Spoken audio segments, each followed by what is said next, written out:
The lighting is not the best. Neither is the background. I'm literally sitting in front of all of my diaries from when I was a bebe until pretty recently, and then my cheerleading trophy right here from a bajillion years ago. Ah, I used to sit here all the time. I am in my childhood bedroom and I feel like an absolute mess. I am almost 27 years old. I have been living away from home for a couple of years now. And I feel like a lot of the same feelings repeat themselves every time I'm back.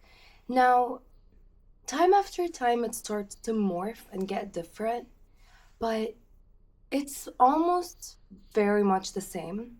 And I feel like a lot of my friends who leave and come back feel very similarly to how I feel. Let's rewind a little bit.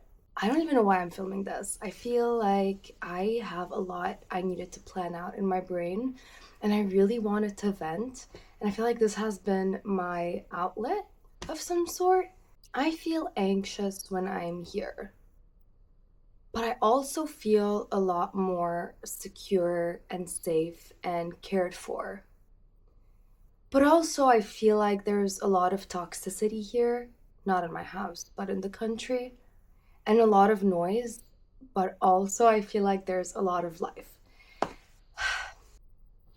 can't do this. I literally had to sit down and journal my thoughts because I was gonna have a mental breakdown. I still feel like I am gonna have a mental breakdown with everything that's going on in my brain and how I'm feeling and all of these conflicting emotions that I'm having. It's literally I'm crying and then stopping and then crying and then stopping. It's not fun. It's not fun. It's really hard coming here because it's also really hard leaving here. I feel like the more I spend time in the United States, the more life I build there, and the more habit I build there, and the more comfort I build there, and the easier it is to go back. But it also feels hard just saying goodbye to. I don't want to cry about this.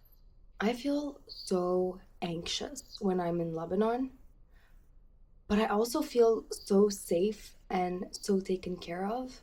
So let's explain why I feel either way. And let me know if you relate, like, especially if you're an expat coming home for the holidays. I feel so anxious because I put all these expectations on visiting home. And I'm like, I need to see all these people. I need to talk to all these people. I need to try all these restaurants. I need to do all these things. And I'm only there for a short period of time, and then I start to burn out, and then I'm stuck in traffic, and then I feel guilty because I just really want to spend time with my parents, and then I feel guilty because like there's people that I don't have time to see, and it's just so many emotions. And the problem is I can't just hop on a flight and come here and do those things that I want to do. I really need to do the best of my time here because I'm here couple months a year and that's about it. And there are always going to be things that I'm not going to get around to doing, or people that I'm not going to be able to see, or at least not see as much as I want to see. And it's such a tough pill to swallow because the more you grow up, the more you realize you can't actually have it all. You don't have enough time. I read this book called 4,000 Weeks, and it talks about how you only have 4,000 weeks of life. And how, oh, you should read that book. It's a really interesting one. I don't want to dive into it now, but it just makes me think of that now, is that life is about sacrifices, and it's about choosing what the most important things are, because some important things you will not get around to doing or to prioritizing in your life. So that makes me feel so anxious when I'm here because I have to remind myself of that over and over again. And I have to just be okay with it, which I am getting more and more okay with it as time goes by. And that's just because time heals all wounds, and growing up does that to a person. And then you find a way to introduce these things in your life, and it's gonna look different, but it's still gonna be there. So, for example, this year I've gotten so much closer with some long distance friendships that I've had because we've gotten so good at maintaining that friendship over FaceTime and just talking a lot. And that makes me feel so good because I didn't have that last year when I was here for Christmas last year. And I feel like that's one of my main priorities. Is yes, I need to sacrifice a few things, but other things I don't need to sacrifice, but it'll just have to look different. And then on the flip side, I feel so happy when I'm here because I feel alive. I feel like I'm awake. I feel like it's a double-edged sword because there's so much noise here and so much life, but that leaves me no room to sit with myself and sit with my feelings and have these kind of thoughts of what is going on and what is most important and what do I need to do rather than what am I just doing. I digress. I feel very safe, especially in mom and dad's house. I feel like my mom's always cooking for me and someone's always doing something for me. Literally, I get 0 steps in when I'm at home. They're just treating me like a little baby, which I don't mind. I really like that. It's my favorite meals, it's my favorite things to do, and we're just together a lot. And I feel like when I used to live here, it wasn't as awesome. Like I used to hang out with mom, but it wasn't quality time. Like days were just passing, and I feel like leaving really solidified my relationship with my parents because of this space that was created between us. Because now we really, really value each other a lot more, and all of the time that we spend together, and every time we talk, which mom and I talk a lot every single day, it's just a lot more intentional. It's everything we do now is on purpose, which I appreciate. I don't mind it. And there's always downtime where I'm just chilling on the couch and we're watching Harry Potter, which is what we were just doing now, and drinking tea. Not only that, but I'm also so used to living alone. I am a problematic bitch when I'm here sometimes. I just cause drama. I like things a certain way. I'm used to doing things a certain way. And Jimmy is so great at, well, Jimmy and I are just so great together that we don't really encroach on each other's space, and we just, our personalities are, they gel so well that no one's freedom is encroaching on the other person's freedom, if you know what I mean. But here it's like 4 people living together. Mom and dad used to telling me what to do and giving me advice all the time, which I love, but at the same time I'm like, I'm almost 27, I know what I'm doing with my life, I think. But yeah, that has been really hard too, and it's just hard feelings to process, and I need to talk about it, and this is where I vent. Now, oh my god, that thing, I don't know if it happens to anyone else, but every time I come here, I romanticize my life in the United States a lot. And I feel like it happens vice versa, but mainly when I'm here. Because the reason why I moved to the United States is because I romanticized that life even before I moved there. Like, I would watch YouTube videos. I'm like, I want to shop at Trader Joe's. I want to buy stuff on Amazon. I want to do this and that. I want to go to that coffee shop. I want to have my own apartment and furnish it. And I want to fall in love. And I want to have a family. And it's all these things that, like the little details that I couldn't do in Lebanon that I was dreaming I was going to be able to do in the US. And I come here and then I romanticize my life there. And then I get there and it's amazing. And my life is really starting to look exactly like when I romanticized it as a teenager or as a young adult, which is crazy now that I'm thinking about it, because what the hell? It's actually true. It's happening in slow motion, but it's happening, and I need to be so grateful for it, and I really am. And I would want to dive into that in another video, but guys, when I moved to the United States a couple of years ago, especially when I moved to Columbus, to Ohio, to start working, I had $200 in my bank account. For a whole month, I was waiting for my first paycheck to hit my bank account, and my mom had sent over some pastries, some Lebanese ma'ajanit to the United States, and I put them in my freezer. And for the longest time, I didn't have enough to buy food, so I would eat these every single day. I would defrost these and eat them every single day. I was sleeping on the floor. I had not a single piece of furniture. I had an air mattress. I'm lying. I had an air mattress, and that was all I had because that was all I could afford. Even my bed covers I brought with me from Lebanon because there was peak economic crisis. No one had like dollars, and I don't know why I just kept fighting to go back to the United States. And I really need to keep remembering that because I'm so blessed right now. I make good money. I have a stable lifestyle. I have a really cute apartment that's fully furnished, thank God. I found the love of my life in the United States. I love my job. I was able to switch within the company from something I liked to something I really love and I'm very passionate about. And while it's been a tough journey, I'm making friends and I'm maintaining friendships with the people I love in Lebanon. And I'm getting emotional because back then I had all of these goals to settle down in the US and to, it was really impossible. Like it felt impossible. It was so lonely. I would get so many panic attacks. I was so scared of exploring because I was doing it alone, but I still had to do it. because I had to know where everything was, and every single person I met was a new person I was meeting. I had no one there. And it was survival mode 24/7. Every single hour, every single minute of the day was survival mode. Now I'm probably the most comfortable I've ever been in my life. I'm so content, and I really haven't felt that way before. And then it scares me and it makes me panicky again, because I'm like, what are my goals? What am I working towards now? Why am I not in survival mode anymore? Why am I not setting these crazy goals that I used to set for myself? Like leaving Lebanon to go to the US was a crazy goal, and I worked so hard to get it. It's just leaving your country is so hard. And becoming an expat is not as glamorous as people make it out to be, but it is so rewarding.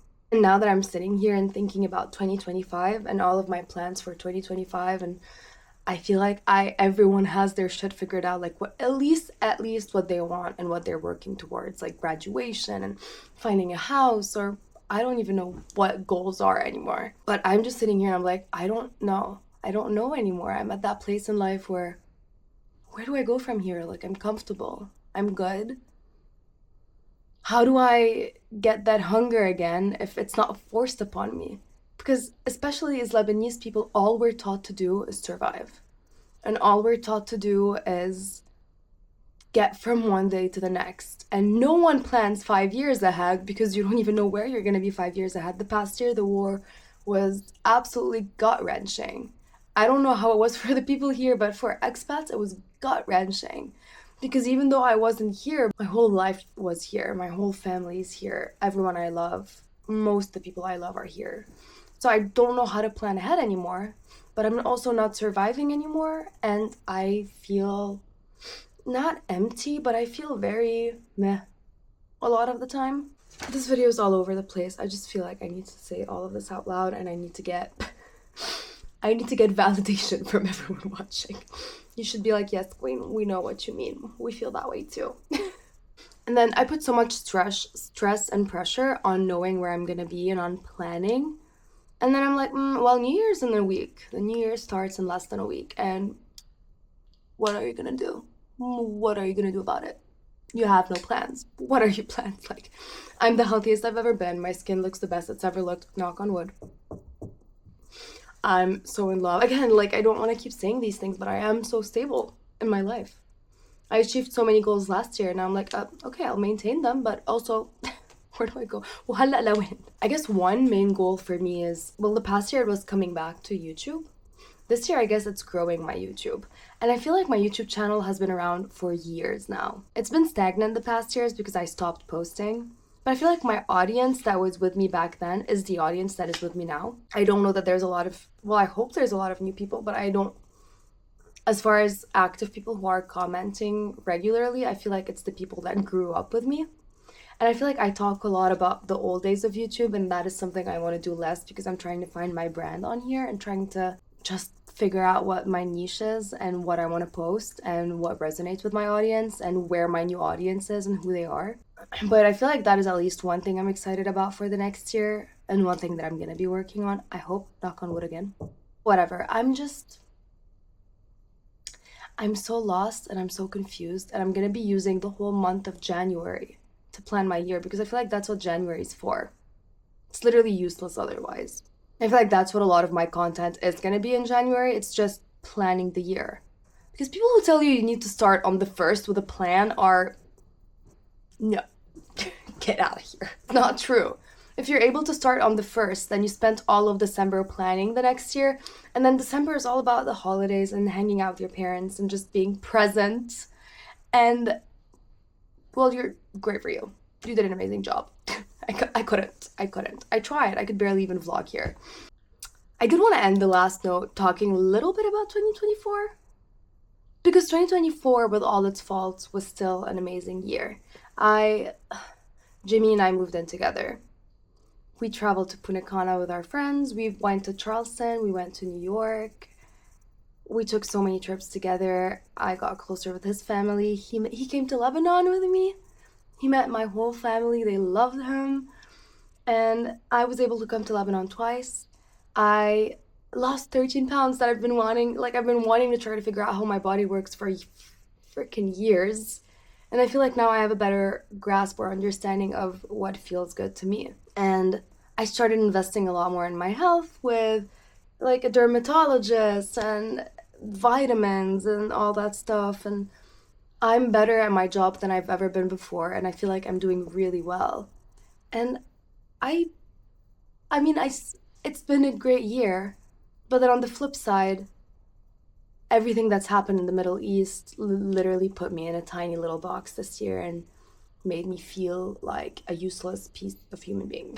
Like I've never felt more helpless in my life. I've never been more angry in my life. I've never been more depressed and sad and aimless. And what's the purpose of life if something as big is happening and I'm just going to work every day? Like what is the simulation that we live in? And I don't know what 2025 is gonna hold, but I really, really hope it's nothing related to war within my country or anything like that. But also 2024 really showed me a lot what I deserve as a friend. Because I feel like I am a great friend to the people in my life, and I feel like I deserve to be treated the way I treat my people. And I'm starting to set standards for myself because yes, I love the people in my life, but I need to love myself too. And I need to stop being hurt by losing friendships because that's just how life works. And I need to not be so desperate about like having companionship, I guess, because I have so much. I have so many people I adore who would ride a dawn for me, and I need to start appreciating that more. And I also started my book club this year, which is something I've been wanting to do for a very long time. And shout out to Sadia for literally taking my hand and guiding me through this. And so, how do you feel? What are your 2025 goals, and how has 2024 been for you? If you've made it this far, comment goodbye 2024. And I'll know you've watched the whole thing. I still feel like I could talk about this for literal hours. I'm going around in circles and my thoughts are so scattered, and this video is gonna be a bitch to edit. I'm gonna post this before the traveling to Lebanon vlog, but if you're watching this, I'm already in Lebanon. And I vlogged the whole thing coming here as well as a couple of things while I was here. And I'll be vlogging more, I hope, in the next coming days. I just really want to get this out there before 2025. So, to those of you who have been here since my old vlogging days, I love you so much and I appreciate you, and you're my besties. I feel like we interact a lot in the comment section and on Instagram, so I really, really appreciate you all. You're the reason I came back to YouTube. I read your comments and I'm like, I miss this community, and then I come back. If you are new here, I'm sorry I rambled so long. I'm surprised you stayed. And make sure to subscribe. Make sure to subscribe for more ramblings in 2025. And with that, thanks for watching. Bye.